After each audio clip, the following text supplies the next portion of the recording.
Seja muito bem-vindo a mais uma aula do nosso canal. Eu sou o professor Júlio César, hoje com a participação especial da Kiara. Fala oi. Oi, gente! Com a ajuda dela, nós vamos tentar demonstrar nessa aula a relação fundamental da trigonometria. Seno ao quadrado de x mais cosseno ao quadrado de x igual a 1. Será que vamos conseguir? Não me lambe. Vai lá, vai brincar, papai já te pega. Ó, seno ao quadrado de x mais cosseno ao quadrado de x igual a 1. Eu tenho que olhar para o chão para ver se eu não vou pisar nela. Tem que tomar cuidado, né? Você já deve ter notado que é uma formulinha bastante simples, bem fácil de usar, depende apenas de duas variáveis, seno e cosseno.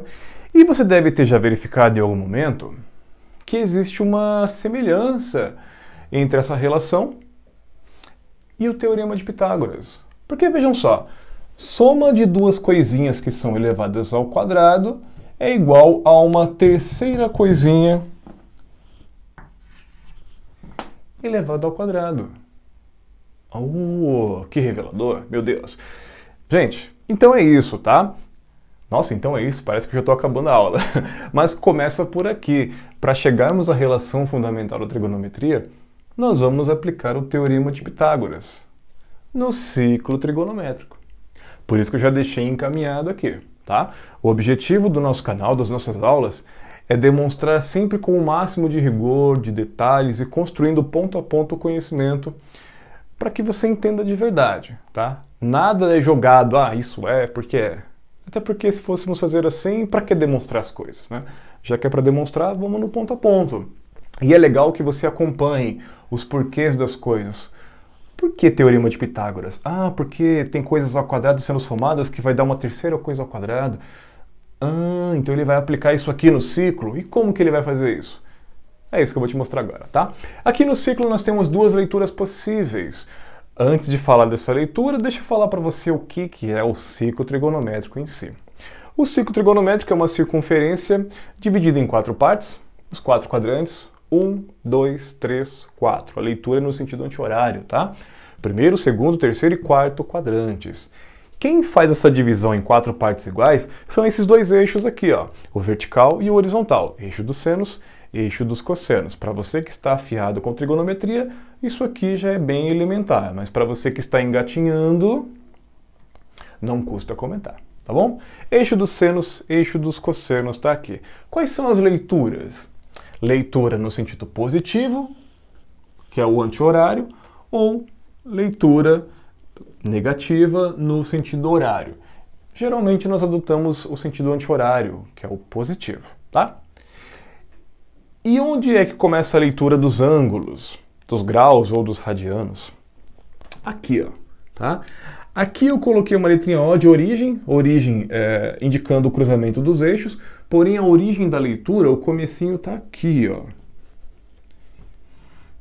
E eu vou colocar em graus mesmo, para ficar mais simples, tá? 0 grau. Poderia ser 0 radiano, tanto faz, tá bom?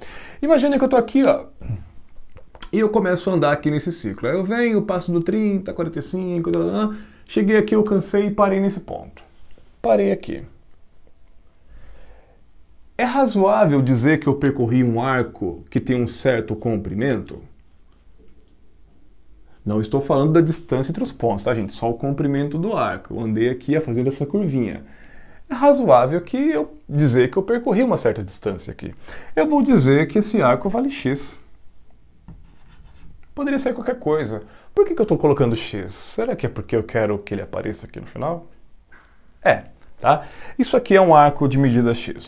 E você sabe que na trigonometria qualquer arco pode ter o seu seno e o seu cosseno representados nos eixos. Tangente também, tá? Tangente também. Mas aqui eu não coloquei o eixo das tangentes porque para essa aula é desnecessário, nós não vamos precisar. Então, para que poluir o desenho? Então eu não coloquei, mas a tangente nós também podemos representar. Claro, desde que o ângulo em questão tenha tangente. 90 graus não tem como. 90 graus não tem tangente, tá? Mas isso é uma outra coisa. Volta aqui comigo. Eu tenho esse arco, eu posso representar o seno desse arco x aqui, ó, no eixo dos senos.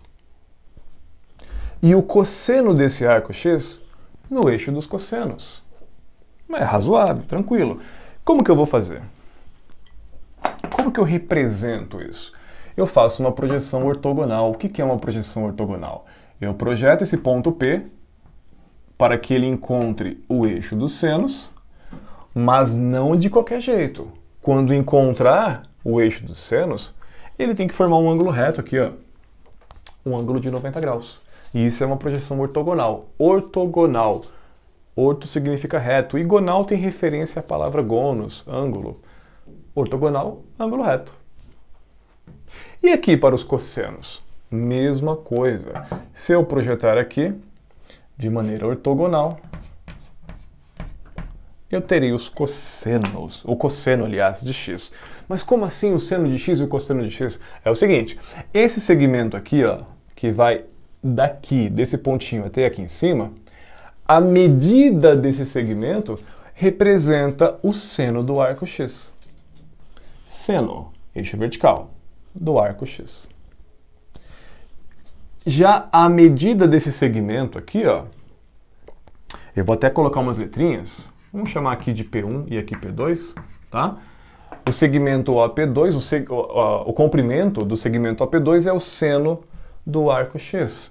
Já o comprimento do segmento OP1 nos dá o cosseno do arco X, cuja imagem é o ponto P que está aqui em cima. Legal? E eu já deixei pronto aqui também um raio de circunferência. Ó, ele está aqui, ó.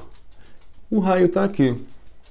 E eu esqueci de apagar, era para eu apagar esse 1 aqui para fazer uma surpresa, mas agora já coloquei, já estragou tudo, você já sabe. O raio do ciclo trigonométrico, quase que não sai a palavra, raio do ciclo trigonométrico, uma palavra difícil dessa, né? Esse raio é unitário, ele vale 1, por isso que aqui tem 1. Mas espera aí, ele falou que a projeção é ortogonal, ela forma um ângulo reto. Que interessante, ela forma um ângulo reto. Ah, então aqui nós temos um triângulo retângulo. E no triângulo retângulo eu aplico o teorema de Pitágoras para tentar chegar a isso aqui. Tá fazendo sentido. Vamos focar nesse triângulo então? Vamos trazê-lo para cá?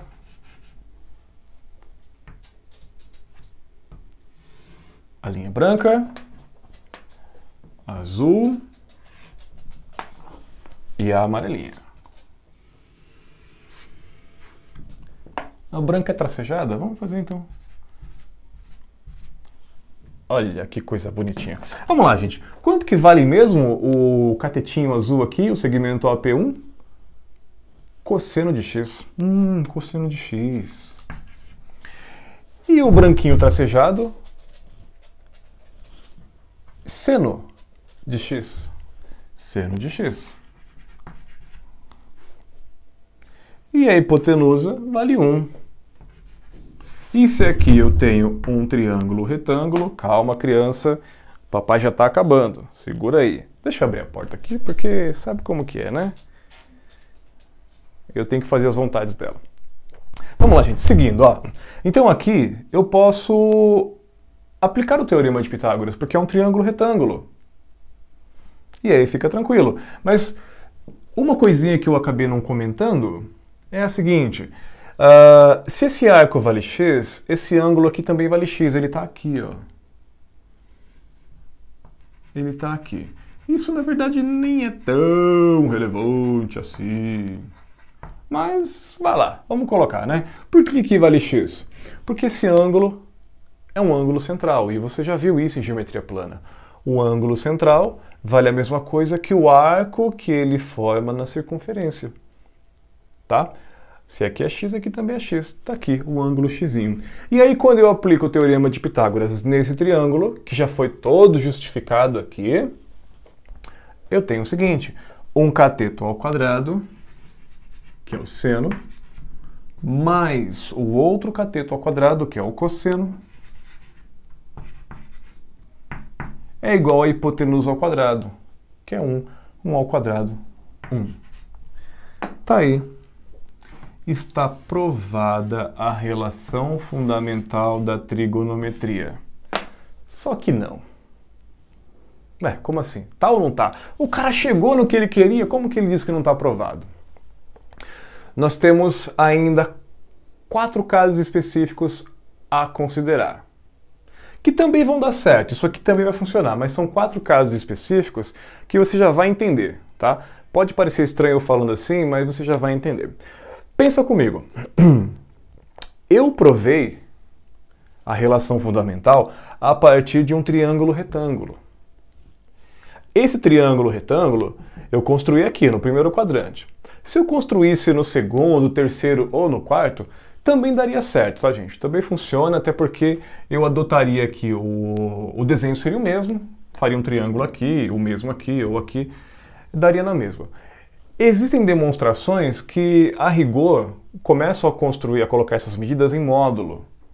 Mas o módulo, depois elevado ao quadrado, não vai ter problema, tá? O módulo elevado ao quadrado eu até poderia colocar aqui, mas aí o vídeo vai ficar muito, muito longo. Eu quero focar numa outra coisa, tá? Isso aqui tá legal, desde que eu consiga construir triângulos. No primeiro quadrante, no segundo, terceiro e quarto. Mas e para aqueles arcos em que eu não consigo construir triângulos? Vamos fazer um esboço aqui, ó. Ciclo trigonométrico. Isso aqui tá parecendo mais um ovo trigonométrico. Vamos tentar fazer melhor, né? Ó. Não vou usar o compasso, porque é só um esboço, mas vamos fazer bonitinho. Olha só. E se fosse o ângulo de 0 grau? Ele está aqui, não forma triângulo. E se fosse o ângulo de 90 graus? E se fosse o ângulo de 180 graus? E ainda, se fosse o de 270 graus. São os 4 casos específicos que a gente vai ver agora. Na verdade, eu poderia até estender para 5 casos. O quinto seria o 360 graus, que bate aqui, tá? Mas como é o mesmo ponto, está no mesmo lugar aqui, o que nós fizermos para o 0 grau vai funcionar para o 360 também, tá? Para verificar para esses pontos é até mais fácil. É só a gente ver se essa formulinha funciona para eles. Vamos ver se funciona? Olha só, para o 0 grau, seno de 0 grau, é importante comentar também, tá, gente? Quem vai elevado ao quadrado não é o ângulo em si, tá? Não é o ângulo, é o seno dele. Exemplinho trivial para você entender o que eu estou falando, caso ainda tenha dúvida. Se eu te pedisse assim, ó, calcule seno ao quadrado de 30 graus, será que você diria que a resposta é seno de 900 graus? Porque 30 ao quadrado é 900? Não, você não faria isso, porque você está vendo que o expoente não está aqui, tá? O expoente, o quem vai ao quadrado, não é o 30 graus, e sim o seno dele, é o seno que é elevado ao quadrado. Como o seno de 30 é meio, você teria a fração meio elevada ao quadrado, isso daria 1/4, tá? Então volta para cá, ó. Qual que é o seno de 0 grau? É 0. 0 ao quadrado continua 0. O cosseno de 0 grau é 1. 1 ao quadrado continua 1. 0 mais 1 é igual a 1. Funcionou. Para o 90 graus, qual que é o seno de 90 graus? O seno de 90 graus é 1. Elevado ao quadrado, 1. O cosseno de 90 graus é 0. Ao quadrado continua 0. Essa soma vai dar 1. Também funcionou. Para os 180 graus, ou em radianos, pi radianos, o seno de π, seno de 180, é 0. Ao quadrado, 0. O cosseno de 180 graus é menos 1. Só que menos 1 ao quadrado fica mais 1. É o mesmo caso de cima. Tá ficando todo torto agora. Isso vai dar 1. Para o 270, seno de 270 é menos 1. Ao quadrado fica 1. O cosseno dele é 0. Ao quadrado continua 0. E essa soma vai dar 1. Ou seja, agora sim nós provamos. A relação fundamental funciona para qualquer arco do ciclo trigonométrico. Inclusive os arcos que estão em extremidades dos eixos. 0 grau, 90 graus, 180 graus, 270 graus. E o 360 graus também daria certo, porque ele tem os mesmos valores do 0. o seno dele também é 0, o cosseno também é 1. E aí vai bater certinho. A continha vai dar 1 nesses 4 casos também. Vai dar 1 nesses 4 casos e nos casos em que eu consigo construir triângulos. Legal? Então é isso. Peço a você que, se possível, se inscreva no canal, deixa seu like. Se ficou alguma dúvida ou se tiver sugestão, põe nos comentários. Vai ser um prazer te ajudar. Espero que tenha gostado. A aula durou um pouco mais do que eu esperava, mas te dei todos os detalhes que eu gostaria de passar, tá? Espero ter te ajudado. Até uma próxima. Tchau!